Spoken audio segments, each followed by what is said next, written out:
Hello, আসসালামু আলাইকুম। আজকে নিয়ে আসছি পালং শাকের একটা রেসিপি। তো আমি এটা প্রায় আমাদের বাসায় করি। তো এই পালং শাকের রেসিপিটা আমি করে দেখাবো। প্রথমে নিয়েছি পালং শাক, ধুয়ে নিয়েছি। তারপরে এখানে আছে রসুন, পেঁয়াজ, কাঁচামরিচ সব কিছু।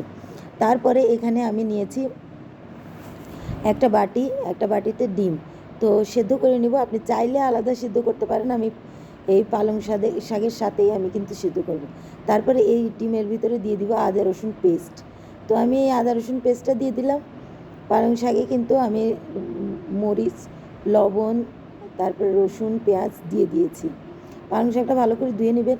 তারপরে এখানে ডিমে আদা রসুন বাটা আর লবণ দিয়ে ভালোভাবে ফেটে এটার সাথে বয়েল করে নেবেন। দেখেন আমি এটার সাথেই কিন্তু আমি বয়েল করে নিয়েছি।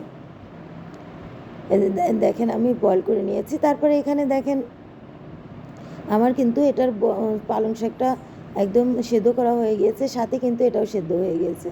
তো আপনি চাইলে আলাদা সেদ্ধ করতে পারেন। আমি আলাদা সেদ্ধ করিনি, একবারেই এটাকে সেদ্ধ করে নিয়েছি।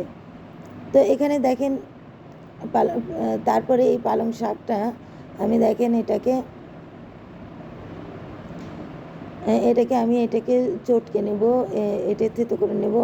একদম মিহি পেস্ট হবে না, তবে আমি এটাকে পেস্টের মতন করে নেব।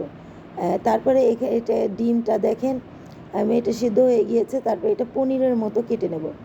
তো দেখতে একদম পনিরের মতো লাগবে, আপনারা দেখলে বুঝতে পারবেন। এই যে দেখেন একদম কেটে নিয়েছি, মনে হচ্ছে পনির কাটা। তো এই যে দেখেন আমি সবগুলো কেটে নিয়েছি, তুলে নিয়েছি।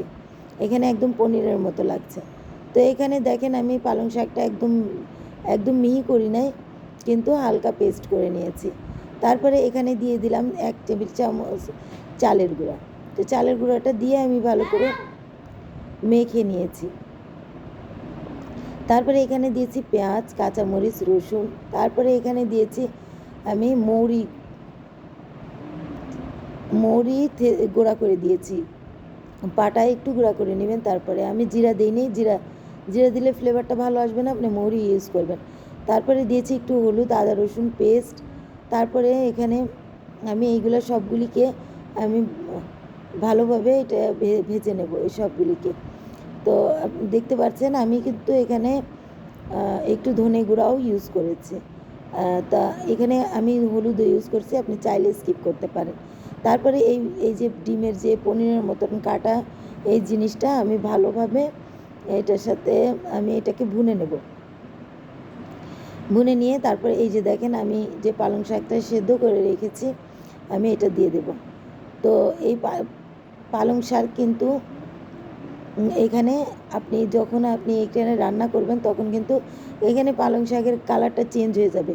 এই জন্য চেঞ্জ যাতে না হয় তাতে আমি চিনি দিয়ে দিয়েছি। একদম দেখেন কালারটা ওইভাবে স্টিল থাকবে, আপনার কালারটা চেঞ্জ হবে না। তো আপনি ঢেকে দিলে পালং শাকের কালারটা চেঞ্জ হয়ে যেত। তো দেখেন এইভাবে সবুজ থাকবে যদি আপনি একটু চিনি দেন। তো আমি এই ছোটো ছোটো টিপসগুলা মনে রাখবেন। তো আমার দেখেন আমার ওই পালং শাকটা হয়ে গিয়েছে। আমি 5 মিনিট আরও রান্না করেছি। রান্না করার পরে যে দেখেন আমার পালং শাকের কত সুন্দর লাগছে এবং কালারটাও ওইভাবেই আছে। তো কেমন লাগলো আমার এই পালং শাকের রেসিপি? একটু আলাদাভাবে দেখানোর চেষ্টা করেছি, খেতে টেস্টি হয়েছে। কেমন লাগলো প্লিজ জানাবেন, কমেন্ট করবেন। আল্লাহ হাফিজ।